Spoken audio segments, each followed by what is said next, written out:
প্রথম দিন যদি আপনার বোর্ডারের ম্যানেজমেন্ট গুলা যদি বেঠিক হয়ে যায়, পাখির পরে যদি প্রথম দিনে কোনো ধকল পড়ে যায়, এই পাখিকে ঠিকই আনা অনেক মুসিবত হয়ে দাঁড়ায়। যেমন আপনার আপনার তাপের যদি কোনো ব্যাঘাত ঘটে কম বা বেশি, অথবা কারেন্ট থাকলো না, বাচ্চা বোর্ডারে দিয়ে ফেললেন, কারেন্ট নাই, অনেকক্ষণ কারেন্ট নাই, সেটা একটা ধকল।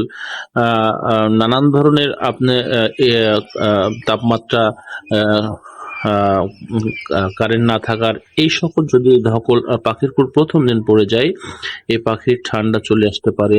পাখি কারেন্ট না থাকার কারণে, খাদ্য পানি না খাওয়ার কারণে দুর্বল।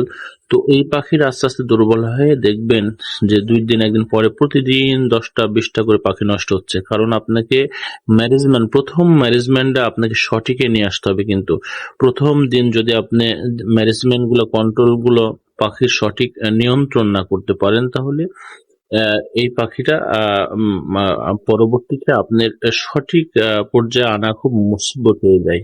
আসসালামু আলাইকুম।